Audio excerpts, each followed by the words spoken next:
Welcome back to another episode of NFL News on the Boomer Bus channel. I'm your host Terry, and today we are diving into some of that NFL all-season sweet goodness, and that is the list, the rankings, the things we do to fill the time when we don't have any football to watch. And so that is what we're going to do because it's fine.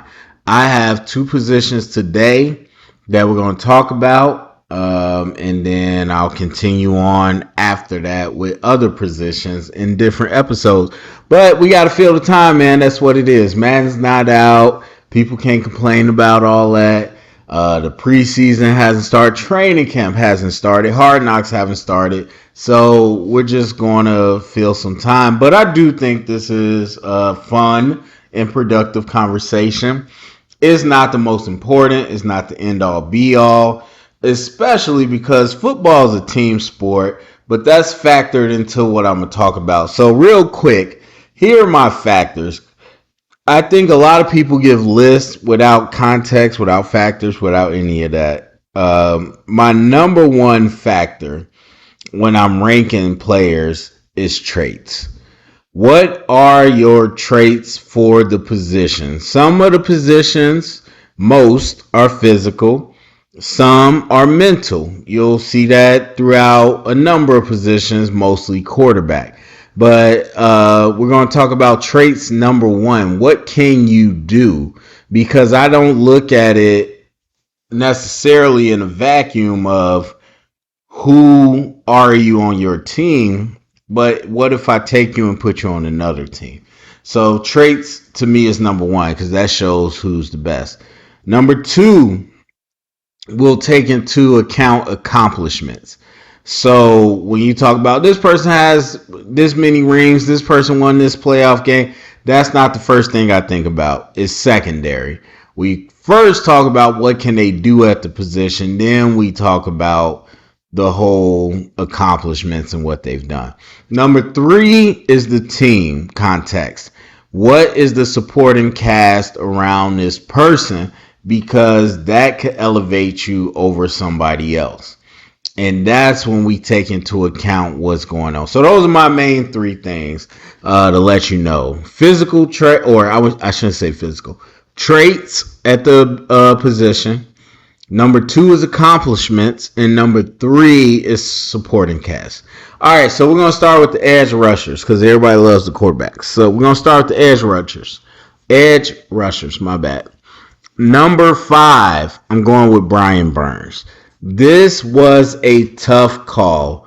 And once I get to the end of the list, you'll see the people that's not on there. But this was a tough call. The reason I went with Brian Burns and will stick on him is purely for number one, the traits. His speed, his burst around the edge is what separates him from the other guys that got left off the list. Now, if you listen to me at all, whether it's draft or anything else, you know that I am big into evaluating players and I am big into defensive line because that's what I play, that's what I coach mainly. When it comes to defensive line, your effort is number one. Hustle, motor, whatever you want to call it, that is number one. You can get a whole lot of sacks just off that. But outside of that, what else can you bring? So there's guys that I think have excellent motor, level 5 out of 5. And they got some good technique and all that. But when it comes down to matching all that up with Brian Burns, who has a good motor, good technique, then it comes down to the number one, the physical traits. And he can just athletically do what some of these other guys can't do. And so for me, that makes him my number five edge rusher. Micah Parsons, similar discussion. His physical ability, which again, his traits, number one, stands out more so than a lot of other players. The effort is going to be number one. Can you hunt down a quarterback? So one thing that, or one of the things that put him into this list this year was seeing him injured, not fully 100%, whatever, focus on triple team, whatever, still giving effort. And that's the thing. Yes, you could be like, oh my God, it was triple team. But if the coverage does its job, a play breaks down, receiver messes up, quarterback scrambles, whatever, and you continue to stay on your horse, you could make plays. And I've seen Micah Parsons do that. So when you talk about motor and hustle and all that grit, elite level. Elite level. He pushed through a lot of things this year. When you talk about physical burst and explosiveness, all that, you're talking about an elite level. Now, he's trying to add weight. He's trying to play at 255. Look, a defensive end at 255 is small. I played defensive end in high school at about 270. So that is a extremely small weight. But that's what he's trying to do. And so we're not going to discount him for that. But at the same time, he has explosive traits.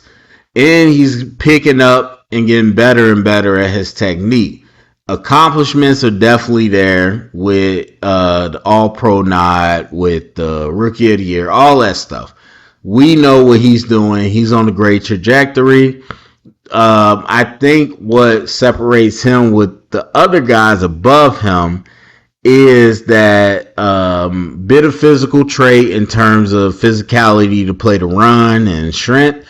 And then it's the technique as well. But he's definitely in that group. And to me, when you talk about Micah Parsons and Brian Burns, it's a bit of a good sized gap.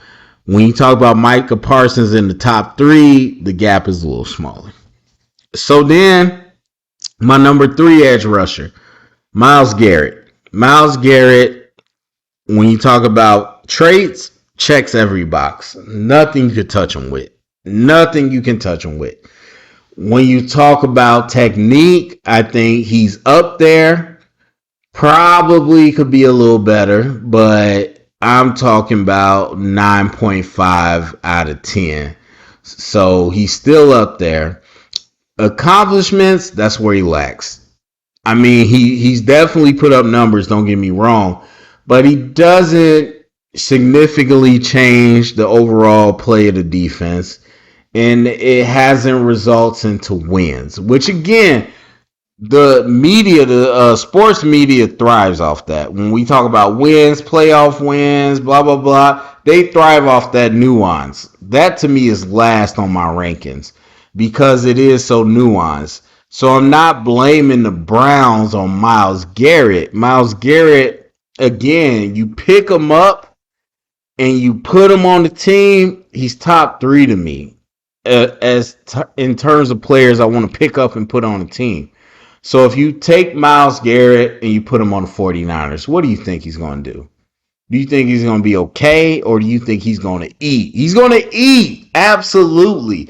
So I'm not blaming the entire Browns on him, but just compare when you got a lot of good players close to each other, that puts him at number 3.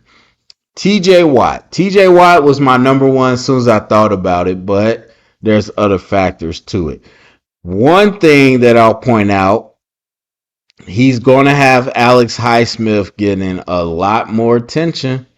Highsmith put up some good numbers. He's definitely playing above his projection. And so we'll see because and I'm not going to act like I'm perfect. Maybe he got a contract. I don't know. But I think he hasn't got a new contract yet. So he's going to be definitely showing what he can do for this team and other teams to get a new contract. But Alex Highsmith had a great year. That I do know. And with TJ Watt hopefully being healthy and playing all season, that's just only going to help him. His supporting cast boosts him for me. When you talk about the attributes, I mean, technique, motor, all those things, top notch. He is extremely close to Nick Bosa. He's extremely close to Nick Bosa. When you talk about the accomplishments, I mean, they're running neck and neck. Now, TJ Watt is not as young as Bosa, so Bosa still has to catch up, but they're running neck and neck when you're talking about that. To me, the only separation between TJ Watt and Nick Bosa in 2-1 is Nick Bosa has a better surrounding cast. And that's with Eric Armstead. I think they let Kinlaw move on, but still, you at one point had Armstead, you had DeForest Buckner.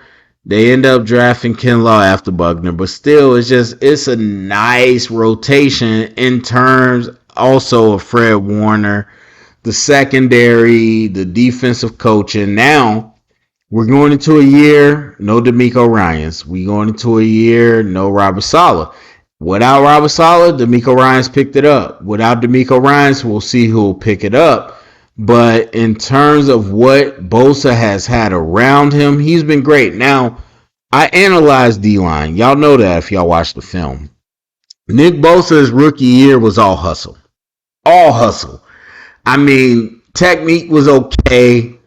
Physical traits was there, but he was all hustle, hella cleanup sacks, hella coverage sacks. But in this year, he showed the evolution again, where he now can be a one-on-one threat.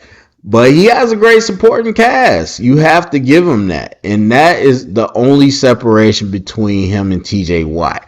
When you talk about the best ability is availability, you can discuss TJ Watt getting hurt, but Nick Bosa, TJ Watt, they're gonna have their injuries. They both have had their injuries. I'm not gonna hold that against them.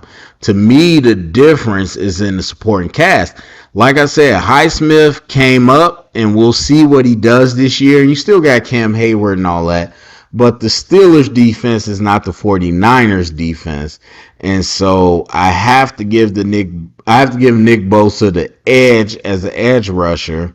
Oh my God, that was punny and that was dad jokey, but we did it. But I have to give it to Nick Bosa simply because of the supporting cast. All right, now we're going to get to quarterbacks, which I know everybody wants to talk about. Number 5, I got root to the good bruhs, Jalen Hurts. Jalen Hurts on the Eagles, and I talked about this before. Jalen Hurts, Tua, Josh Allen, not this year, but previous years, and other quarterbacks. They had the evolution that most people don't talk about. Most people will talk about the receiver. Jalen Hurts got A.J. Brown. Josh Allen got Stephon Diggs. Joe Burrow got Jamar Chase. All that. They'll talk about all that. But the truth of the matter is the maturation, and Tua got Tyreek Hill. So did Patrick Mahomes. The truth of the matter is the maturation comes when you know a quarterback understands the offense. And again, I talked about this in the regular season. I knew before mid-season Jalen Hurts was on the right track, not because he had A.J. Brown, because he looked completely different in his progression than he ever did. Tua as well. The thing that, Tua had the concussions and all that, but you look at the numbers for Tyreek, you look at the offense, if Tua played healthy, they would have been prolific. The difference in Tua and Jalen Hurts this year is that they understood the offense. And you think that's simple, but it's not. A lot of quarterbacks, especially in this concept or in this spread offense, they work off concepts. They work off primary receiver, and you see a lot in college that lock onto the primary receiver and can't get to the next thing. Or they go 1 and 2. What you saw from Jalen Hurts is what you see from Tom Brady, what you see from Peyton Manning, what you see from a lot of the greats is that they know where everybody's at.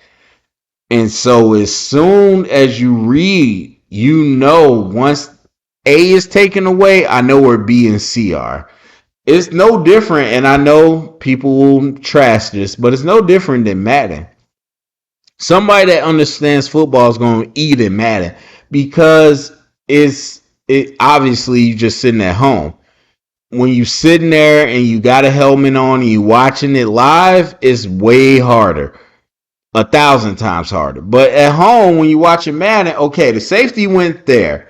So this is either cover three or this cover one, whatever. I know that XYZ is open. That's how you have to think.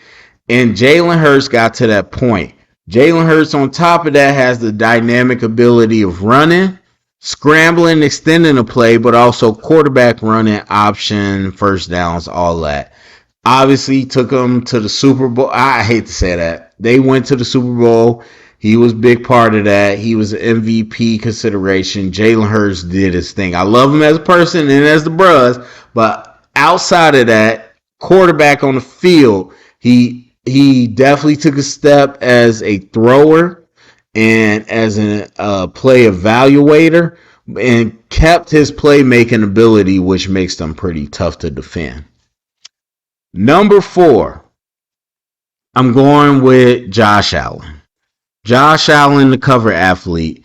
And I'll talk about 4 and 3 together. So Josh Allen has everything you want. My number 3 is Aaron Rodgers.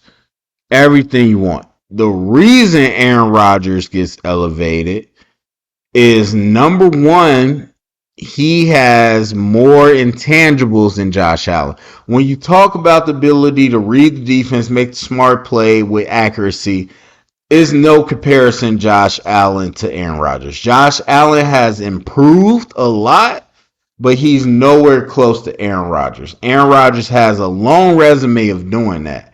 The separation comes, even though Josh Allen has Stephon Diggs and all that, Aaron Rodgers now has Garrett Wilson, Rookie of the Year, who is, no disrespect to Christian Watson. He's a lot better than anything they had in Green Bay since Devontae left. On top of that, he's got other receivers and tight ends, but he has Breece Hall coming back, and he's got other weapons. So he is going to have, he's got Allen Lazard, so that kind of cancels out, but he's going to have a lot of weapons, and he's going to be able to, I think, play a lot faster brand of football than he was able to do before. So if you look at the physical comparisons, Aaron Rodgers is the son of Joe Burrow, Josh Allen, Jalen Hurts, Patrick Mahomes, all of them. He is. All of them. Joe Burrow in his first year, people was like, he's a pocket guy, and he is, but his knee was hurt. Y'all forget. This past year, he showed you he can move around. Josh Allen, we know, can move around like a big back. Patrick Mahomes, not a burner, but can move around. Jalen Hurts can move around. All that came from Aaron Rodgers. Aaron can still move around. He extends the play. He's the king of extending the play. So you have to give him that. He's not the physical presence Josh Allen is, but he's got that. And so outside of that, you talk about, again, accuracy, touch, anticipation, defensive coverage reading. Aaron Rodgers beats him in that. And yes, he has Stephon Diggs, who I think is better than any Jets receiver. And I do think Dalton Kincaid is going to blow up. But just overall, I think those offenses are kind of similar. So I have to give a nod to Aaron Rodgers, who has better intangibles. My number 2 quarterback, Josh Burrow, my bad. Joe Burrow. I was saying Josh Allen too many times. That was so disrespectful. I'm sorry. Joe Burrow. Joe Cool. Joe Burrow has everything you want in a quarterback. And I think you know who my number 1 is, Patrick Mahomes. They both have everything you want in a quarterback. And, I was about to say Aaron Rodgers, my bad. Patrick Mahomes is just a little different. There is, and it's been said about a lot of athletes, but honestly, I think it only applies to a few. There is this je ne sais quoi, this thing I can't explain. I don't know what to call it about Pat Mahomes that's just a little different. And it might be that gunslinger mentality, which Joe Burrow has definitely the ability to rip it and the mentality to rip it. But I don't think he has this otherworldly quality. It's been said about Mahomes a few times, and it might have been seem like her hyperbole, but they say Pat Mahomes is in that Jordan and LeBron conversation, and I think it's true. Maybe Steph Curry too, if you want to throw him in there. I think it's true. Pat just has something about him that's a little different. And I think it only comes with extreme confidence. Because when the first time you saw him as a rookie, it was interesting, but it wasn't like this. Even as his rookie year, technically his second year, he lit the league on fire, it wasn't like this. Now he's at a point where his confidence is so high that it can go different. Now, Joe Burrow has a trio. Tyler Boyd is a true number 3. He could have a 100-yard game. He could have a 20-yard game. He's going to block. He's going to do the dirty work. He's going to be there. T. Higgins is a true number 2. He's going to be out there eating. And he can step in as number 1. Jamar Chase is a true number 1. So he's got a trio of horses. And then you got Mixon in the backfield, who's better than he gets credit for, but not prolific with this passing offense. So he's got an excellent surrounding cast. Pat Mahomes has Travis Kelce, by far the greatest tight end we've seen play the game. That's just what that is, especially receiving tight end. So he's got that, and then, I mean, he doesn't have Juju. He doesn't have McCole Hardman. We'll see how the other weapons work in, but that's the thing. Pacheco did his thing. Juju did his thing. All those people that stepped in last year, it was questions without Tyreek Hill, who is Pat Mahomes, they all did their thing because of Pat Mahomes. Pat Mahomes is the number 1 quarterback in the league, not even close. And he's in the top 10 of all time. 2 Super Bowl rings, 2 Super Bowl MVPs, 2 MVPs. He's in the top 10 of all time as we sit here today. And the man is not even pushing 28 yet, let alone 30. So he's clearly the number 1. But I do think Joe Burrow has a lot of everything Pat Mahomes has, including a supporting cast that could get there. Now, some people argue Andy Reid and all that. I don't argue that. I don't argue a lot when it comes to coaches because I don't know what happens. And I've been part of a coaching staff for many, many years. The stuff that you think is the head coach's response, or the stuff that you think is credit to the head coach or to the O coordinator or the D coordinator, you'd be surprised. It comes from wherever. I had defensive line coaches make a great suggestion on the blocking scheme for a run play. I've seen offensive line coaches make great suggestions on a blitz for the third down defense. It could come from anywhere, so I don't give all that credit to Reid because I'm not in the building. But he's a great, steady coach. He has a culture. And Mahomes just has a great supporting cast that he makes work. So, and then, of course, Burrow just hasn't had the O-line protection that he needed. And we saw what happened to Mahomes when he had the protection in the Super Bowl. So, but even with all that being said, I think Mahomes is a good leap and bounds ahead of Burrow. So, those are my top 5 quarterbacks. Those are my top 5 edge rushers going into the 23 season. Go to the comment section. Let me know what you think. Share it around. Get the conversation started. Thumbs up, subscribe, and thank you for listening.